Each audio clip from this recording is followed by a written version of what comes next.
Hello friends, मैं हूं ए सिंह और आप देख रहे हैं यूट्यूब चैनल ए सिंह केमिस्ट्री। हम लोग पढ़ाई कर रहे थे 12 का first chapter solid state Hindi medium में। तो बच्चे लोग, आपसे ये कहना है कि आप लोग जो पढ़ाई कर रहे हैं तो उससे संबंधित अगर कोई प्रॉब्लम हो, कोई कन्फ्यूजन हो तो आप कमेंट करके पूछ सकते हैं। दूसरा, इस पर डिटेल नोट्स नहीं लिखवा रहे हैं हम आपको, तो आपको क्या करना है कि मेरे कार्यालय से आपको हिंदी का और इंग्लिश का अलग अलग नोट्स बना हुआ है जो बिल्कुल ही मुफ्त है, फ्री ऑफ कॉस्ट है। आप समय निकालेंगे और वहाँ से जो है आप अपना प्रत्येक चैप्टर का नोट्स भी प्राप्त कर लेंगे, उसका क्वेश्चन भी प्राप्त कर लेंगे, जैसे उसका एनसीईआरटी सॉल्व है, ऑब्जेक्टिव क्वेश्चन है, सेट है, तो ये सब आप कार्यालय से आके प्राप्त कर लेंगे। और आपको मोबाइल नंबर पता है, मेरा मोबाइल नंबर 9835259714 है, जो व्हाट्सएप नंबर भी है। तो आप इस पर भी कांटेक्ट कर सकते हैं और आप आके भी रिसीव कर सकते हैं। ठीक है लोग, तो आगे हम लोग पढ़ाई करें। आप जो हैं कि असाइनमेंट जब यहाँ से रिसीव कर लेंगे तो तैयारी करना आपके लिए आसान होगा, क्योंकि लगभग 200 क्वेश्चन का ऑब्जेक्टिव का सेट हम लोग देते हैं हर चैप्टर में। तो इस सब पर ध्यान देना चाहिए आपको। तो अब हम बात करें सिंपल क्यूबिक यूनिट सेल। इसको हिंदी में बोलते हैं सरल घनीय एकक कोष्टिका। सरल घनीय एकक कोष्टिका। बच्चे लोग, यह क्या है सरल घनीय एकक कोष्टिका?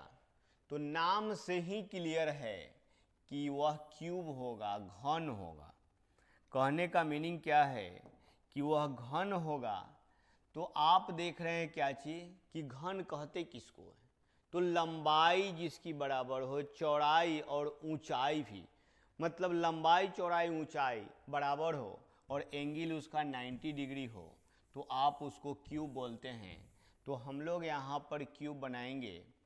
आप देख रहे बच्चे लोग कि यहाँ पर मैंने एक ऐसा स्ट्रक्चर बनाया, फिर इसके आधा पर से हम लोग इस तरह से बनाए। आप देख रहे बच्चे लोग कि यहाँ पर कॉर्नर से कॉर्नर को हमने मिला दिया। आप देख रहे हैं यहाँ पर कि यह क्यूब बन गया। तो हम यहाँ पर सरल घनीय एकक कोष्टिका किसको बोलेंगे? तो जो यह घन है, इस घन में अवयवी कण केवल कॉर्नर पर उपस्थित हो तो हम इसको बोलते हैं बच्चे लोग सरल घनीय एकक कोष्टिका। आप देख रहे हैं यहाँ पे कि सबसे ऊपर, इसको आप छत मान लीजिए, इस छत पे जो है आप देख रहे हैं प्रत्येक कॉर्नर पर ये पार्टिकल है, मतलब इसका अवयवी कण है। तो 4 गो ऊपर हुआ और 4 जो आप देख रहे हैं बच्चे लोग यहाँ पर यह नीचे है। तो उस कंडीशन में आप क्या देख रहे हैं कि अगर कोई भी क्यूबिक यूनिट सेल हो, मतलब घनीय एकक कोष्टिका हो, अवयवी कण उसके केवल कॉर्नर पर प्रेजेंट हो, तो आप उसको बोलते हैं सरल घनीय एकक कोष्टिका। तो आप इसको परिभाषित कर सकते हैं कि वह घनीय एकक कोष्टिका, वह घनीय एकक कोष्टिका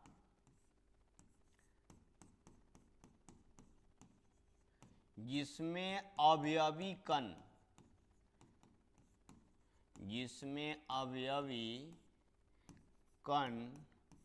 केवल कॉर्नर पर उपस्थित हो,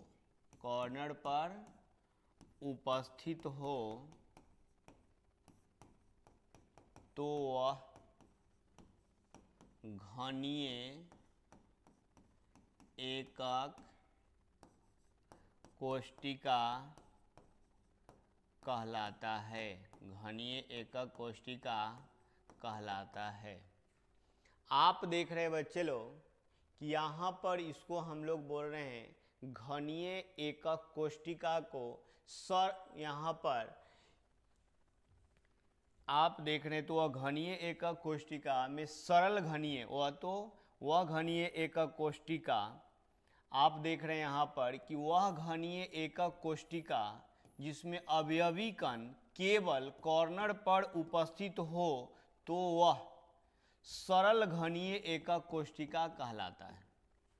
मतलब सबका समरी यह समझा जाए कि अगर क्यूब के कॉर्नर पर केवल अवयवी कण हो तो उसको आप क्या बोलते हैं, सरल घनीय एकक कोष्टिका। अब इसके आगे हम लोग बात करते हैं सेंटर्ड क्यूबिक यूनिट सेल, केंद्रीय घनीय एकक कोष्टिका। इसको हिंदी में बोलते हैं बच्चे लोग केंद्रीय घनीय एकक कोष्टिका, केंद्रीय घनीय एकक कोष्टिका।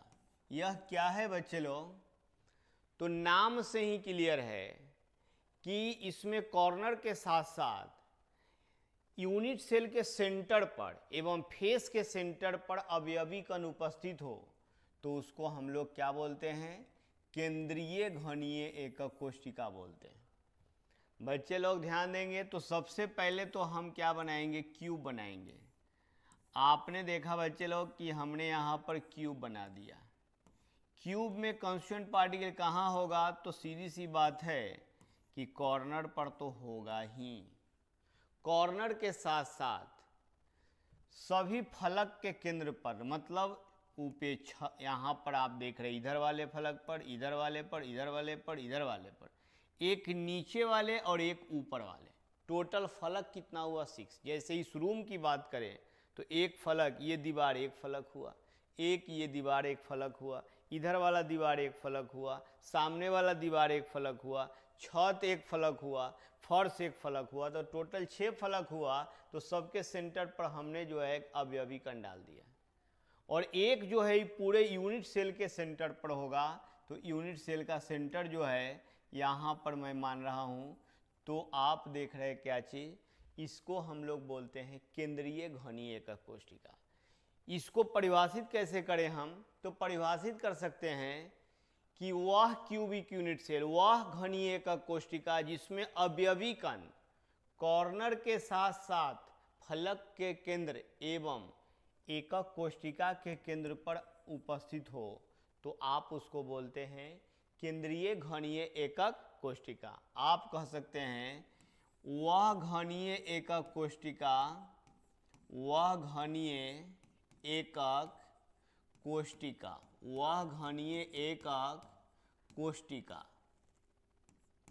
वह घनीय एकक कोष्टिका जिसमें अवयवी कण कॉर्नर के साथ साथ, कॉर्नर के साथ साथ फलक के केंद्र, फलक के केंद्र तथा एकक कोष्टिका के केंद्र, एकक कोष्टिका के केंद्र पर उपस्थित हो तो वह केंद्रीय घनीय एकक कोष्टिका कहलाता है, एकक कोष्टिका कहलाता है। बच्चे लोग, मैंने जो बातें आपको यहाँ समझाया सेम बात उसी को यहाँ पे लिखा। तो आप देख रहे हैं कॉर्नर के साथ साथ फलक के केंद्र एवं उसके एकक कोष्टिका के केंद्र पर अवयवी कण उपस्थित हो तो आप उसको बोलते हैं केंद्रीय घनीय एकक कोष्टिका। तो आगे हम लोग बात करें फिर केंद्रीय घनीय एकक कोष्टिका का क्लासिफिकेशन है बच्चे लोग, face centred, body centred, end centred cubic unit cell, जिसमें पहला नंबर आप देख रहे हैं FCC है। FCC क्या है, तो face centred cubic unit cell, इसको हिंदी में बोलते हैं फलक केंद्रीय घनीय एकक कोष्टिका। आप इसको हिंदी में क्या बोलते हैं बच्चे लोग, फलक केंद्रीय। आप देख रहे हैं यहाँ पर फलक केंद्रीय घनीय एकक कोष्टिका, फलक केंद्रीय घनीय एकक कोष्टिका। आप सब लोग यहाँ पर देखेंगे बच्चे लोग कि यह फलक केंद्रीय घनीय एकक कोष्टिका क्या है। तो नाम से क्लियर है कि यह घनीय तो होगा ही साथ यह केंद्रीय भी होगा। तो कौन चीज के केंद्र पर होगा भाई? तो फलक के केंद्र पर होगा। तो पहले तो हम केंद्रीय बनाएंगे, पहले हम क्यूबिक यूनिट सेल बनाएंगे। आपने देखा बच्चे लोग कि यहाँ मैंने क्यूबिक यूनिट सेल बनाया, यह क्यूब बना दिया तो उसको हम लोग बोल रहे हैं क्यूबिक यूनिट सेल। और सीधी सी बात है कि सेंटर्ड क्यूबिक यूनिट सेल में कॉर्नर पर तो होता ही है और सेंटर पर भी होता है। तो किसके सेंटर पर? फलक के सेंटर पर कि यूनिट सेल के सेंटर पर? तो ये फलक केंद्रीय है, इसलिए फलक के सेंटर पर। तो एक, आप देख रहे बच्चे लोग, 1 2 3 4, मैंने चारों दीवार पे के सेंटर पर डाल दिया, और एक नीचे वाले फर्श पर और एक छत के सेंटर पर। टोटल फलक एक रूम में, एक क्यूब में 6 होता है, 4 गो दीवार, एक फर्श और एक छत। तो मैंने यहाँ पर 6 फलक पर डाल दिया, तो इसको आप क्या बोल रहे हैं? FCC unit cell. बच्चे लोग एफसीसी को कैसे डिफाइन करेंगे? फलक केंद्रीय घनीय एकक कोष्ठिका को कैसे डिफाइन करेंगे? तो उसको हम लोग यह कह सकते हैं कि वह केंद्रीय घनीय एकक कोष्ठिका जिसमें कॉर्नर के साथ साथ फलक के केंद्र पर अवयवी कण उपस्थित हो, तो आप उसको बोलते हैं फलक केंद्रीय घनीय एकक कोष्ठिका। हम लोग लिख सकते हैं वह केंद्रीय घनीय एकक कोष्ठिका, घनीय एकक कोष्ठिका जिसमें अवयवी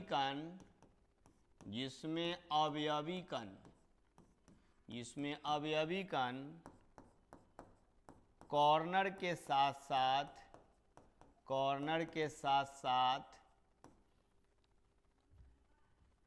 फलक के केंद्र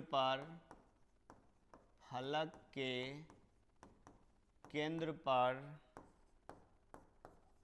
भी उपस्थित हो, तो वह फलक केंद्रीय घनीय एकक कोष्ठिका कहलाता है। घनीय एकक कोष्ठिका कहलाता है। बच्चे लोग, जो बात मैंने आपको समझाया उसी बात को मैंने यहाँ पे लिखा, मतलब यह इसका परिभाषा हुआ। कॉर्नर के साथ साथ फलक के केंद्र पर तो 6 गो फलक है, 8 गो कॉर्नर है, तो इस पे डाल दिया, तो इसको आप बोलते हैं एफसीसी यूनिट सेल। अब हम लोग क्या बात करेंगे बच्चे लोग? तो आप देख रहे हैं यहाँ पे body centred cubic unit cell, body centred cubic unit cell, इसको शॉर्ट में बोलते हैं बच्चे लोग BCC unit cell. BCC unit cell क्या है? तो आप देख रहे हैं बॉडी सेंटर्ड का मतलब है अंतः केंद्रीय, मतलब उसके सेंटर पर, यूनिट सेल के सेंटर पर। बच्चे लोग ध्यान देंगे यहाँ पर, अंतः केंद्रीय घनीय एकक कोष्ठिका क्या होता है यह? तो यहाँ पर दोनों लैंग्वेज में लिखा गया है, हिंदी और इंग्लिश दोनों में। आप इस पे ध्यान देंगे, body centred cubic unit cell को अंतः केंद्रीय घनीय एकक कोष्ठिका कहा जाता है।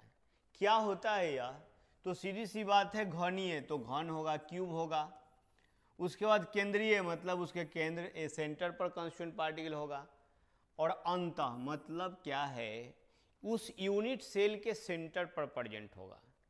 आप सब लोग ध्यान देंगे, पहले घनीय है तो पहले घन बनाएंगे। आप सब लोग यहाँ पर ध्यान देंगे बच्चे लोग, मैंने तो यहाँ पे घन बना दिया, और घन बनाने के बाद आप देख रहे हैं क्या चीज़? ये सेंटर्ड क्यूबिक यूनिट सेल में सीधी सी बात है कि कांस्टिट्यूएंट पार्टिकल जो होता है वह प्रत्येक कॉर्नर पर तो होता ही है, साथ ही साथ उसके सेंटर पर होता है। तो अंतः केंद्रीय का मतलब हुआ कि इस यूनिट सेल के बीच पर प्रेजेंट होगा, मतलब यहाँ पर इस यूनिट सेल के, जैसे इस रूम में अगर एक पंखा टंगा हो तो जहाँ पंखा टंगा होता है उसी के जस्ट नीचे मतलब बीच सेंटर पर पंखा लटका हुआ हो, तो उसको आप क्या बोलते हैं, अंतः केंद्रीय। ऐसा अगर हो तो इसको बोलते हैं क्या चीज, बीसीसी यूनिट सेल। तो आप कह सकते हैं क्या चीज, कि वह केंद्रीय घनीय एकक कोशिका जिसमें अवयवी कण कॉर्नर के साथ साथ यूनिट सेल के सेंटर पर प्रेजेंट हो, तो आप उसको बोलते हैं अंतः केंद्रीय घनीय एकक कोशिका। आप कह सकते हैं बच्चे लोग, वह केंद्रीय घनीय एकक कोशिका, वह केंद्रीय घनीय एकक कोशिका जिसमें अवयवी कण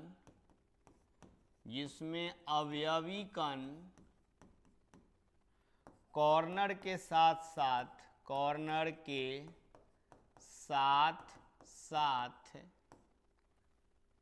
एकक कोशिका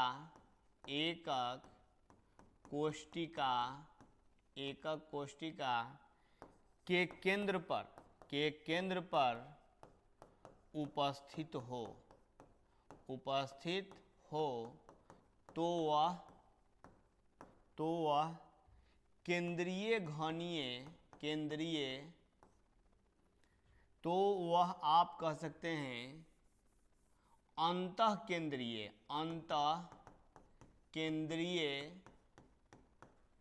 घनीय एकक कोशिका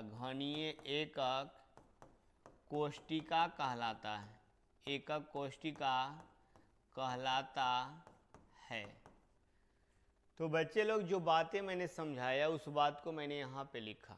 इस बात से क्लियर होता है कि अंतः केंद्रीय घनीय एकक कोशिका में कॉर्नर के साथ साथ अवयवी कण उसके सेंटर पर प्रेजेंट होता है। तो ये बातें हुई बीसीसी का। अब हम लोग बात करेंगे end centred cubic unit cell, जिसको शॉर्ट में बोलते हैं ईसीसी, अंत्य केंद्रीय घनीय एकक कोशिका। आप देख रहे बच्चे लोग, अंत्य केंद्रीय घनीय एकक कोशिका, अंतः केंद्रीय घनीय एकक कोशिका। इसका क्या मीनिंग है बच्चे लोग?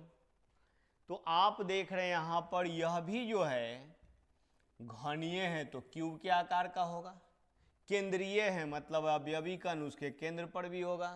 अंत्य है, अंत्य का मतलब क्या हुआ, इंड सेंटर्ड का मतलब क्या हुआ, दो अपोजिट फेस पर, मतलब दो आमने सामने के फलक के केंद्र पर अवयवी कण उपस्थित हो तो उसको आप बोलते हैं ईसीसी। कैसे भाई? तो आप सब लोग ध्यान देंगे कि यहाँ पर यह क्यूब है, यहाँ पर यह क्या है, क्यूब है। आप सब लोग यहाँ पर ध्यान देंगे, ये कॉर्नर पर अवयवी कण होगा, उसके साथ ही साथ दो आमने सामने के फलक के केंद्र पर, इस पर है तो इस पर होगा, अगर ऊपर वाले पर होता तो नीचे वाले पे होता। मतलब दो आमने सामने, अगर एक इस पर है तो एक सामने वाले फलक पर होगा, अगर इस पे है तो फिर इधर वाले फलक पर होगा। तो कहने का मीनिंग क्या है कि कॉर्नर के साथ साथ दो अपोजिट फेस, मतलब दो आमने सामने के फलक के सेंटर पर अवयवी कण प्रेजेंट हो तो आप उसको बोलते हैं अंत्य केंद्रीय घनीय एकक कोशिका। आप कह सकते हैं कि वह केंद्रीय घनीय एकक कोशिका, घनीय एकक कोशिका, वह केंद्रीय घनीय एकक कोशिका, वह केंद्रीय घनीय एकक कोशिका जिसमें अवयवी कण कॉर्नर के साथ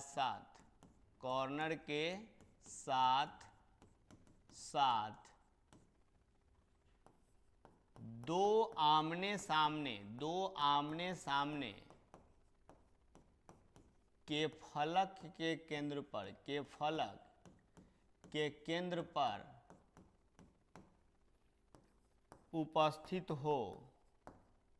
उपस्थित हो तो वह अंत्य घनीय एकक, घनीय एकक कोष्टिका कहलाता है, घनीय एकक कोष्टिका कहलाता है। बच्चे लोग आप देख रहे हैं यहाँ पर जो मैंने लिखा है, तो क्यूब तो होना ही चाहिए, तो मैंने क्यूब बनाया। क्यूब के कॉर्नर के साथ साथ दो अपोजिट फेस पर, मतलब अगर फर्श पे है तो उसी के सामने छत पे हो, लेफ्ट वाले दीवार पे है तो राइट वाले दीवार पे हो, या इस दीवार पे हो तो सामने वाले दीवार के सेंटर पर हो, तो आप उसको बोलते हैं ईसीसी की, मतलब end centred cubic unit cell. तो बच्चे लोग ये जो डिफाइन किया हम लोगों ने क्लासिफिकेशन के सभी यूनिट सेल के बारे में, अब हम लोग आगे बात कर रहे हैं number of Bravais unit cell in basic unit cell. तो आपको पहले से पता है बच्चे लोग कि बेसिक यूनिट सेल कितना होता है। बेसिक यूनिट सेल आपको पता है 7 होता है आधारभूत, और फिर ब्रावियास के अनुसार आप देख रहे हैं यहाँ पे ब्रावियास, ब्रावियास के अनुसार आप जानते हैं कि 14 होता है। मैथ में बात करें कि परमुटेशन कॉम्बिनेशन के अनुसार कितना होता है तो 14 होता है। अरेंजमेंट के अनुसार कितना होता है तो 14 होता है। मतलब आप देख रहे हैं जैसे क्यूबिक यूनिट सेल में 3 हो गया, सिंपल फेस बॉडी, किसी में simple face body end centred, तो इसी तरह से 7 यूनिट सेल में यहाँ पर 14 की बातें होती है, 14 गो होता है ब्रावियास के अनुसार, और बेसिक यूनिट सेल 7 होता है। इसको याद रखना पड़ेगा। हम लोग डिटेल आगे भी चर्चा करेंगे कि कौन कौन सा है ब्रावियास, कौन कौन सा है बेसिक। तो नाम तो सुन चुके हैं, लेकिन फिर सबका स्ट्रक्चर की बात करेंगे कि ऐसा स्ट्रक्चर होता है और ऐसा इसका एंगल होता है। बच्चे लोग अब है calculation of number of constituent particles in unit cell. तो इसकी चर्चा अब हम लोग अगले क्लास में करेंगे। आप प्लीज़ इसको अच्छा से रिवाइज करेंगे। इससे रिलेटेड कोई क्वेश्चन होगा उसको आप कमेंट में पूछेंगे, और आपको जो है कि बिना देरी किए हुए अपने ऑफिस के ये आपको अपने इस इंस्टीट्यूशन के ऑफिस से हिंदी मीडियम का और इंग्लिश मीडियम का असाइनमेंट प्राप्त करना चाहिए, जो बिल्कुल मुफ्त है, ऑब्जेक्टिव भी है, सब्जेक्टिव भी है, फिर उसका बनाना चाहिए, फिर उसका स्पेशल टेस्ट भी होता है संडे को, तो आके टेस्ट भी देना चाहिए।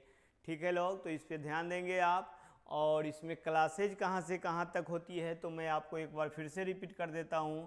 क्लासेज जो है 9th और 10th का भी हम लोग इस वीडियो के माध्यम से और ये ऑनलाइन में करते हैं। जो बिहार बोर्ड के लिए एक स्पेशल बैच होता है और सीबीएसई के लिए जो है कि एक अलग से होता है, मतलब दोनों कंबाइंड नहीं है, बिहार बोर्ड का एक अलग है, सीबीएसई का अलग है। तो फिर 11-12 का भी तो आप देख रहे हैं कि बिहार बोर्ड का सीबीएसई का अलग है। फिर हम लोग जो बच्चे मेडिकल या इंजीनियरिंग का प्रिपरेशन करते हैं उन लोगों के लिए भी जो है कि ये क्लासेज इसमें होती है। जो बच्चे एमएससी पास कर गए हैं उन लोगों के लिए CSIR नेट की भी यहाँ पे पढ़ाई होती है। तो प्लीज़ आप लोग इस पर ध्यान देंगे, और सबका नोट्स मेरे कार्यालय पे उपलब्ध है। तो क्लास करने के बाद आप नोट्स ज़रूर प्राप्त करिए, जो बिल्कुल निःशुल्क है। ठीक है लोग, थैंक यू।